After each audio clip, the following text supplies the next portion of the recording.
सभी बैठे हुए हैं, श्रद्धा पूर्वक भगवान का जयकारा लगाएंगे, क्योंकि श्रद्धा ही आपको फल देती है। गीता में भगवान ने कहा, श्रद्धावानम ज्ञानम लभते तत्प्रसादात् संयते इंद्रिया। ये इसलिए जितना श्रद्धा आप रखेंगे उतना ही परमात्मा की कृपा, भगवान की कृपा आपको मिलेगी। इसलिए जो जहाँ होंगे, दांत मुंह को बंद रख के कान को खोल के, माई लोग का कान कम खुलल रहता है, मुंह ज्यादा खुलल रहता है, तो इसलिए कान को खोलिए, मुंह को बंद रखिए, तब भगवान की कथा समझ में आएगी। नहीं समझे तो जयकारा लगाएंगे। ओम श्री सद्गुरुदेव भगवान की जय। अभी आधा लोग लगाए, आधा लोग नहीं लगाए, और धीरे धीरे लगा रहे हो। भोजन वोजन की व्यवस्था है, घबराओ मत। भूख लगल है का? तो इस बार जो नहीं लगाएगा सबका पाप उसी के पास जाएगा, इसलिए तेजी से लगाओ। ओम श्री सद्गुरुदेव भगवान की जय। हाथ उठा के कुछ लोग लजाए, लजाओ मत। हीरो हीरोइन खेसरिया मसूरी लाल ये सब लगवाएगा तो बहुत तेजी से लगाओगे हैं? और भगवान के नाम लेवे में धीरे से कर। ओम श्री सद्गुरुदेव भगवान की जय। इस बार बढ़िया से लगाए, लगा कि यादव लोग के गांव में है। बोलो राजा रामचंद्र भगवान की जय। बांके बिहारी लाल की जय। सज्जनों, हमारी भारतीय संस्कृति है कि किसी भी तरह का सत्संग हो, भजन हो, चिंतन हो, घरेली हो, उसमें हम लोग जयकारा लगाते हैं। कहीं भी आप शादी ब्याह बाराती जाते हैं, जब बस पर बैठ जाएंगे तो भोलेनाथ की जय, संत बाबा की जय लगाते हैं ना। इस एरिया में एक महापुरुष हुए संत बाबा, बहुत अच्छे महात्मा थे और उनका नाम चारों तरफ है। तो संत बाबा का जय लगाए, उसके बाद तब गए। तो जय लगाने से क्या होता है कि एक अंदर से एनर्जी मिलती है, लगता है कि अब कोई थर्ड पावर हमारे साथ हो गया, भगवान की कृपा हो गई, अब हम कोई काम करेंगे तो उसमें ईश्वर की कृपा रहेगी, एक मजबूती मिलता है। करना तो आप ही को है। भगवान ने अर्जुन से कहा, तू युद्ध कर, केवल खड़ा रह, बाण चला, करूंगा तो मैं ही, लड़ूंगा तो मैं ही, निमित्तम मात्र भव भव्य साचिम, केवल निमित्त भर रह। कर्मणावाधिकारस्ते, कर्म पर भगवान ने बल दिया। इसलिए आइए थोड़ा सा हम लोग कीर्तन कर लें, फिर आप लोगों को हम बताएंगे कि ये जो कोई काम सनातन संस्कृति में या कोई भी धर्म हो, होने से पहले ये पूजा क्यों किया जाता है। जैसे ये घर बना तो पूजा क्यों हुआ, नींव जब पड़ी होगी उस दिन भी पूजा हुआ होगा, जिस दिन यहाँ कोई पुराना घर रहा होगा, टूटा होगा, उस दिन भी पूजा हुआ होगा, थोड़ा तोड़ते समय भी पूजा होता है। क्यों होता है ये, तो पहले आप लोग कीर्तन कर लीजिए, तब फिर बताएंगे। ओम जय गुरुदेवम जय गुरुदेव। सब लोग बोलो, लजाना मत, बोलना श्रद्धा से, जितना भाव से बोलोगे भगवान का कृपा रहेगा। ओम जय गुरुदेवम जय गुरुदेव।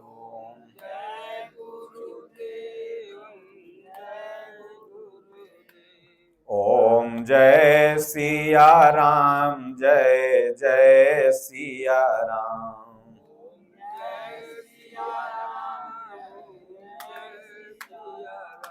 सिया राम मैं सब जग जानी,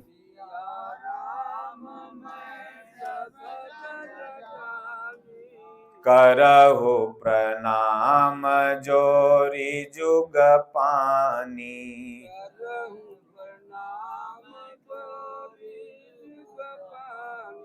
श्री राम जय जय राम। श्री राम जय राम। राम कथा के तेई अधिकारी, राम कथा के तेई अधिकारी। जिन कहु सतसंगति अति प्यारी।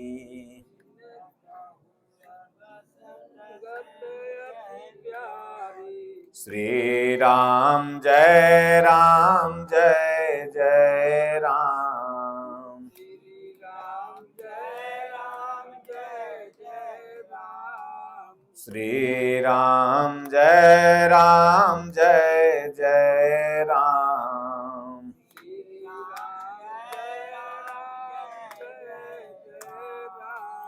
जप ले रे मनवा सुबह हो शाम,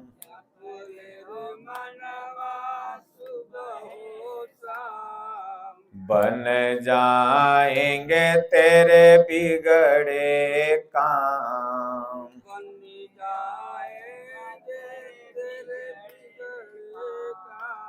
श्री राम जय जय राम। श्री राम जय जय राम। बंदहु गुरु पद पदुम परागा,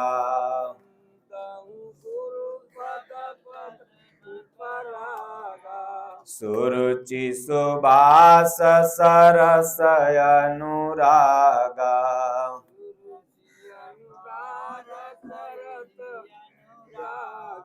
बोलिए श्री सद्गुरुदेव भगवान की जय। सज्जनों, सबके मन में यह प्रश्न होगा ही होगा कि भाई ये सब कोई शुभ काम होता है तो पूजा क्यों होता है।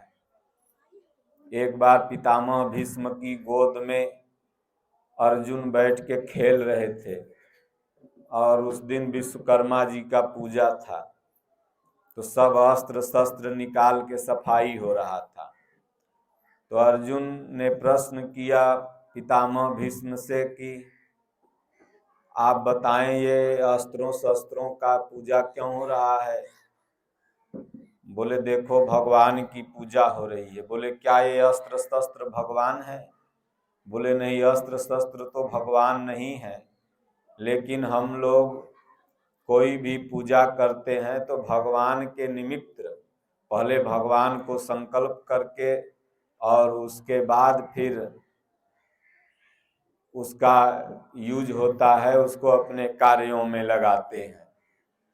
क्योंकि कोई भी पूजा हो सब एक परमात्मा के तरफ ही हमें ले जाती है, एक ईश्वर के तरफ, एक प्रभु के तरफ। सब पूजा का संकल्प मात्र इतना ही होता है। इसीलिए सनातन संस्कृति में चाहे और अन्य धर्मों में आप देखेंगे तो कोई शुभ कार्य होता है तो उसमें पूजा पाठ होता है।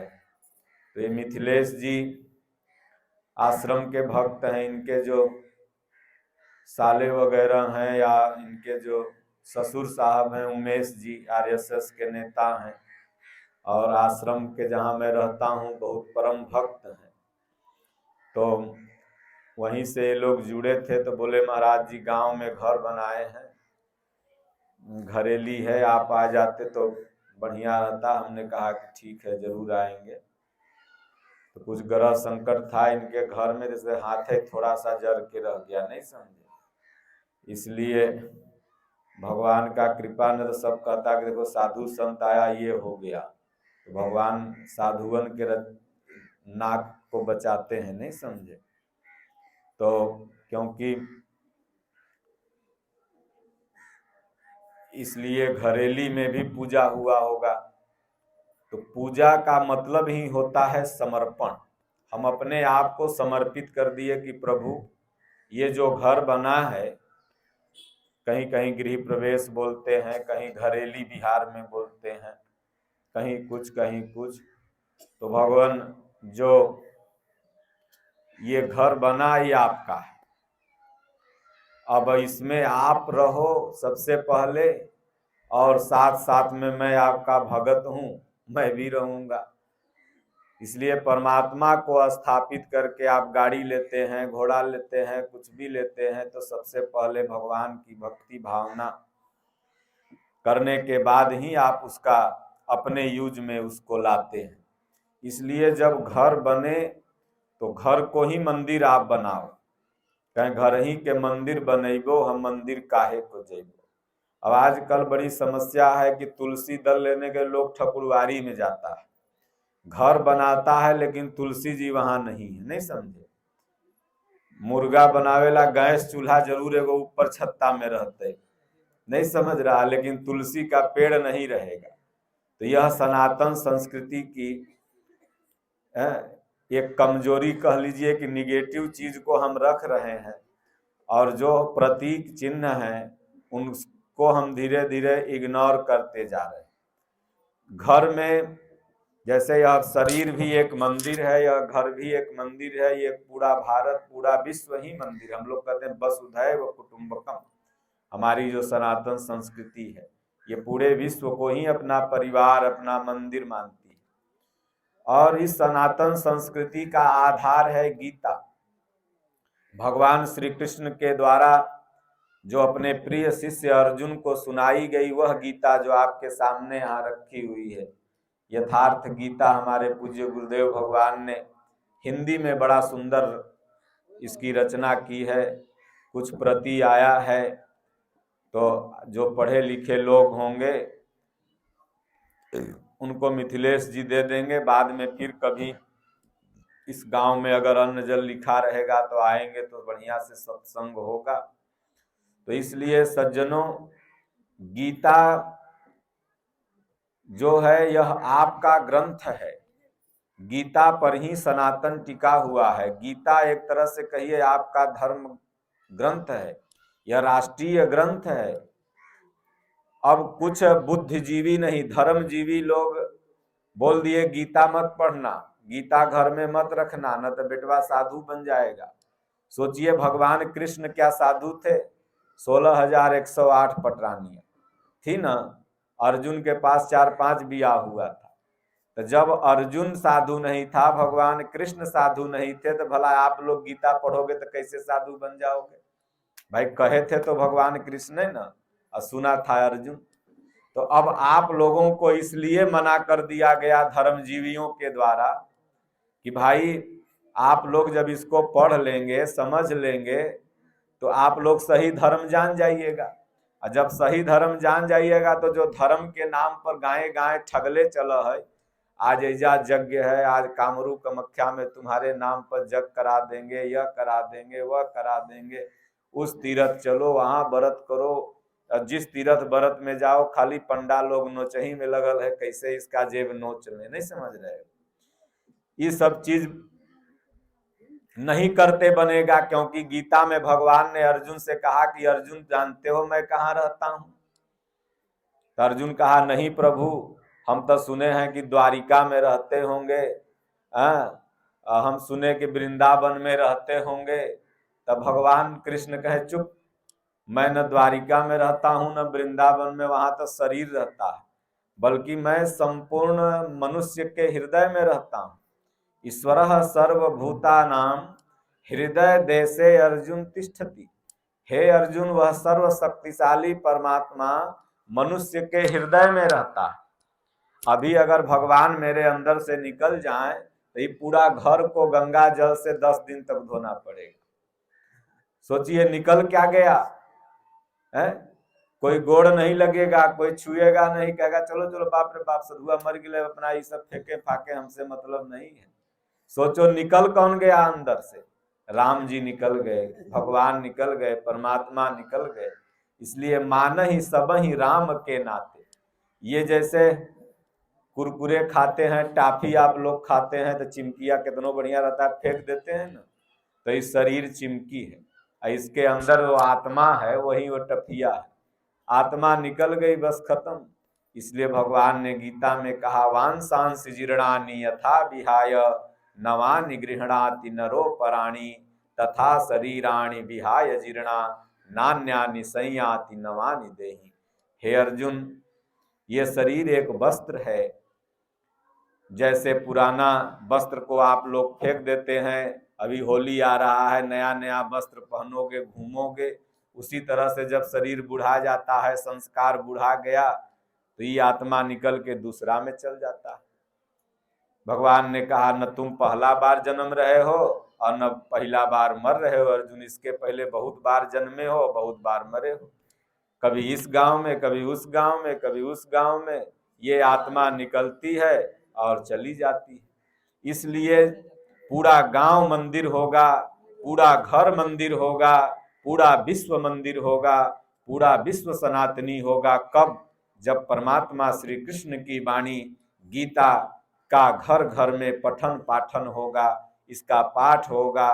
पहले देखिए बाप दादा बुजुर्ग संत बाबा को ही देखिए रामायण रखले रहते थे, रखले रहते, जो भी देखा होगा रामायण पढ़ते थे, गीता पढ़ते थे। आज देखो पूरा गांव में उनका नाम, एरिया में नाम, जितना बस पर देखो संत बाबा के नाम लिखल है। तो कहने का तात्पर्य क्या, वो बहुत बड़का महत्व थे कि मड़वारी थे, कि बहुत बड़का यहाँ के पूंजीपति थे? नहीं, उनके पास यह गीता पूंजी था, रामायण पूंजी था। तो जिसके पास गीता रामायण पूंजी है, वो समझ लो उसका नाम 100-200 बरस तक चलेगा। अनत घर द्वार बना दो, खूब कर दो, बहुत करेगा तो नतिया पोतवा तक याद रखेगा। उसके बाद पोतवा का बेटुआ आएगा, कहेगा पापा पागल था, ये डिजाइन बढ़िया नहीं है, इसको तोड़ के फिर दूसर से बनाओ। नहीं समझो, तुम्हारे घर वाला बनाओ, तोड़वा के फिर दूसर से बना देगा। इसलिए सज्जनों, इधर उधर मन को न बहका करके गीता पढ़िए, मन को मंदिर बनाइए। और जो भी ये पूजा पाठ आचार्य लोग, पंडित जी लोग कराते हैं, इसका मात्र एक ही मकसद है कि उस परमात्मा को याद किया जाता है कि हे प्रभु, हमने यह घर द्वार बनाया, अब आप इसमें आइए, रहिए, और उसके बाद हम भी रहेंगे। न कि इसलिए नहीं बनाया जाता है कि खूब मुर्गा खाओ, मछली खाओ, रहो, और भगवान के नाम एक को दिन नहीं। तो घर में क्या करना है, सांझ बत्ती जलाओ, मेडिटेशन करो, ध्यान करो, जो भी आपका सनातन संस्कृति के प्रतीक चिन्ह है वो घरों में होना चाहिए। ये सब करने से क्या होगा, आपका घर ही मंदिर हो जाएगा। फिर बाहर वाले मंदिर में आप जाओ, समय मिले चाहे मत जाओ, लेकिन घर ही मंदिर हो गया। इसलिए राम राज्य में यही परिकल्पना थी कि प्रत्येक घर, तो इसलिए सज्जनों आजकल आदमी हर जगह कन्फर्म है, लेकिन धर्म में कंफ्यूज है। धर्म माने समझ लिया रक्षा बनवा लो, हम हो गए धर्मात्मा। धर्म माने समझ लिया हनुमान जी के गर्दन में सोना में गुथा के पहन लो, हम हो गए धर्मात्मा। पहनले है यहाँ सोना में हनुमान जी के, और लील रहा है अंडा जी के, हैं? तो वो पहला से कुछ होता है, समझ लिया हम धर्मात्मा हो गए। धर्म की यह परिभाषा नहीं है। धर्म की परिभाषा है, शुद्ध धर्मात्मा अगर आपको बनना है तो 1 बार, 2 बार, 3 बार आपको श्रीमद् भागवत गीता की जो हिंदी व्याख्या है, जो सरल शब्दों में समझ में आएगी, यथार्थ गीता है। कुछ लाए हैं हम, जिनको नहीं मिल पाएगी वो बड़ा वाला मोबाइल रखे होंगे ना, वो गूगल पे जाके यथार्थ गीता बोलेंगे, और फ्री उनके घर पर, जहां भी आप अपना पता उसमें डाल दीजिएगा, फ्री आपके घर पर आ जाएगी। और उसको पढ़िए। भगवान कृष्ण की वाणी पढ़े बिना न किसी का कल्याण हुआ है और न कल्याण कभी किसी का भविष्य में होगा। इसलिए पंडित को भी, आचार्य लोगों को भी प्रतिदिन गीता पाठ करना चाहिए, और गीता के अनुसार पूजा पाठ भी करवाना चाहिए। हमारे पूज्य गुरुदेव भगवान ने एक पुस्तक लिखा, खोटसोपचार पूजन पद्धति। गीता के सब यहाँ के जो पंडित हैं इनको दे दूंगा जाते समय। तो गीता के अनुसार, गीता के ही श्लोकों से ये पूरा खोटसोपचार जो पंडित लोग कराते हैं, तो ये गीता के ही श्लोकों से ही हो जाता है। जैसे अगर उनको यह बताना है कि ये संसार नश्वर है या ये आत्मा शाश्वत है, तो वह बता सकते हैं नयनम छिदंति शस्त्राणी नयनम दहति पावकः न चैनम क्लेदयंतापो न शोषयति मारुतः। भगवान ने कहा अर्जुन इस आत्मा को शस्त्र काट नहीं सकता, अग्नि जला नहीं सकती, वायु सुखा नहीं सकता, जल गीला नहीं कर सकता। अगर उनको भगवान को कुछ भोग लगाना है तो इस श्लोक से लगा सकते हैं कि पत्रम पुष्पम फलम तोयम यो मैं भक्त्या समर्पयामि। जिस दिन से भगवान ही खाने लगेंगे अंगूर अंगूर ना, तो पंडित लोग लिखवेबे नहीं करेगा, नहीं समझे, कहेगा कि तो हमर घर में बेटुआ नतिया खैबे नहीं करेगा, कुल भगवाने खा जाती तो का करे लिखेब। वो तो भर झोला गठिया के ले जाना रहता है, ऐसे तो न 2 किलो अंगूर ले लिया जजमान, 2 किलो सेव ले लिया, मकुंदाना ले लिया, नहीं समझे। तो इसलिए भगवान कृष्ण कहते हैं पत्र पुष्प फल श्रद्धा से जो भी देता है लोग, आप मेवा मिश्री दुर्योधन के तरह पका के खूब रखिए, भगवान उसका भोग नहीं लगाएंगे। दुर्योधन के मेवा त्यागे साग विदुर घर खाए। अब विदुर के यहाँ जब गए तो साग का भोग लगा दिए। तो इसलिए चलते फिरते उठते बैठते सोते जागते जब समय मिले शुद्ध मन से राम राम अगर जपते हैं तो राम राम, ओम ओम जपते हैं तो ओम ओम जपना चाहिए और भगवान को याद करते रहना चाहिए। एक कहानी आप लोगों को बता देते हैं। एक घर में कथा चल रही थी, नहीं समझ रहे हैं। सत्यनारायण भगवान की ओरिजिनल कथा है गीता। गीता अगर पाठ हो गया आपके घर में तो सत्यनारायण भगवान की कथा हो गई, समझ लीजिए। और आजकल की जो सत्यनारायण भगवान की कथा पंडित लोग सुनाते हैं और आप लोग सुनते हैं, उसमें कुल झूठे लिखा हुआ है। अब आप लोग सोचेंगे कैसे बाबा कह रहे हैं, बाप रे बाप। अब देखिए नाव डूब गई, उसमें कहानी है नाव डूब गई, फिर इतना कथा सुना वो जजमान, तब उसके बाद फिर नाव उतरा गई, उसका दामाद जिंदा हो गया। अब सोचिए कई पूर्णिमा वो कथा सुना और उसके बाद फिर नाव उतरा गई, तो लगता है वो दामाद पूरा परिवार ऑक्सीजन टैंक लेके पनिया में डूबल था क्या है? विचार करने वाली बात है ना जी। गंगा जी में आप 2 मिनट डूब जाइए, यहाँ से आप लोग स्नान करने जाते हैं तो 2 मिनट में आदमी मर जाता है, 3 मिनट बहुत है। और है गरीब था, उसके पास कुछ नहीं था, इतना बार कथा सुना तो सबसे अमीर बन गया है। तो अमीर बनने का सबसे बढ़िया सरल उपाय है कि भाई कुछ काम मत करो, खेती होती मत करो और खाली कथा सुन लो, 50 बार अमीर हो जाओगे। तो जितना उसमें 5 कहानी है, 150 लगभग श्लोक है, 7 कहानियां हैं, 5-7।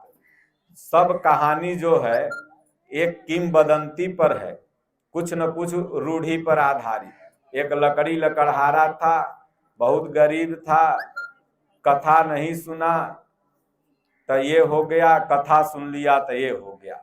नाम है क्या? सत्यनारायण व्रत की कथा, लेकिन उसमें जो लिखा हुआ है वह सत्य प्रतीत नहीं होता है। अगर आप अपने बुद्धि से समझिए तो लगेगा कि ये तर्क के तराजू पर ऐसा आज के युग में या कभी भी संभव नहीं हो सकता। तो सत्यनारायण की कथा क्या है? गीता। गीता में अर्जुन को भगवान ने सत्य बातें बताई, कहा कि सत्य आत्मा है। और नर थे अर्जुन और नारायण थे भगवान श्री कृष्ण। नर नारायण के अवतारी थे ना दोनों लोग। तो नर नारायण, नर अर्जुन और नारायण स्वयं भगवान कृष्ण, और सत्य बातें गीता में बताई, इसलिए सत्य नारायण की कथा है। तो क्या है? गीता है। आप अपने घर में गीता पाठ करिए, डेली सत्यनारायण की कथा समझ लीजिए कि आप कर रहे हैं, क्योंकि गीता ही सत्यनारायण की कथा है। तो कथा चल रही थी, तो चेला बैठा हुआ था, पंडित जी सुना रहे थे कथा।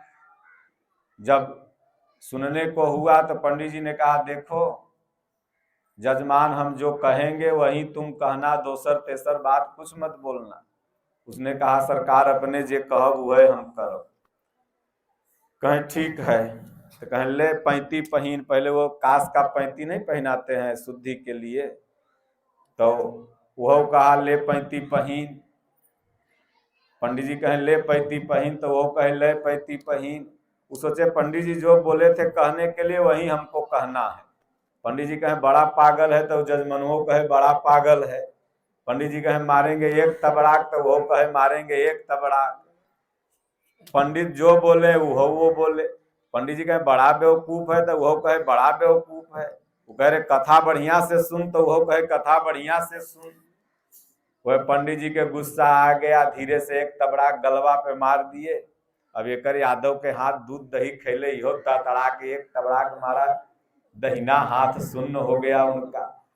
अब पंडिताइन उधर से बैठी थी और ये भगत की पत्नी भी बैठी थी।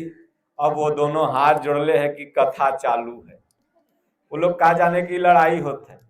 अब तो दोनों में हुआ पटकी पटका, तो भैंसी के दूध खैले पहलवान अपने 3-4 गद्द गद्द पटका पंडित जी के। कैसो पंडित जी छोड़ा के भागने लगे, तो उनने से भगत की जो पत्नी थी वो गोड़ पकड़ के फिर से लिपा में कर दिया। बोले पंडित जी सारा कथा जब लिपला के बाहरे कर देब, तो हमरा लिपला से की फायदा, गोबरवा के अंदर न कथा कर। तो कहने का तात्पर्य है सज्जनों, आज धर्म में सब कुछ कोई कंफ्यूज है। भगवान के नाम पर हाथ तो हम लोग जोड़े हैं, लेकिन ये हाथ क्यों जोड़े हैं, किस लिए जोड़े हैं, क्या करना चाहिए नहीं करना चाहिए, शास्त्र का अर्थ क्या है नहीं है, यह गीता और कोई संत बताएंगे, महापुरुष बताएंगे, जो अच्छे संत होंगे। अब आजकल जितने महात्मा है सब टीवी में आते हैं, एक आग 2-10 को छोड़ के सब दू बियाह एक बियाह कैले हैं, तो क्या बताएंगे तुमको धर्म क्या। वो तो अपना रोजी रोटी चला रहे हैं, बाजा बजा के कोई 10 लाख में कथा तो कोई 20 लाख में कथा बोल रहा। उनको सही बात से क्या मतलब, वो तो अपना जितना पूंजी लगाए हैं उतना निकलना चाहिए। इसलिए सब लोग घर घर गीता पढ़िए, ओम का जाप करिए, भगवान का नाम जपिए। समय कम है, जाना भी है, बख्तियारपुर में आश्रम है, कभी आप लोग आइएगा उधर रानी सराय में आइएगा, और वहाँ पर किताब उताब ज्ञानवान आप लोग को सब वहाँ पर देंगे। बोलो गुरुदेव भगवान की जय। बोलो जय सिया राम, जय जय सिया राम।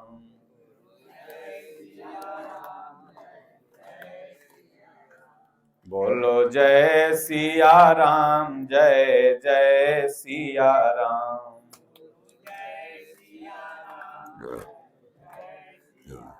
सिया राम मैं सब जग जानी,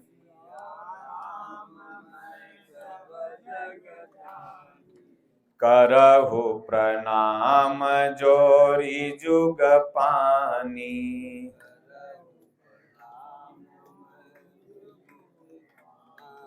बड़े भाग्य मानुष तन पावा,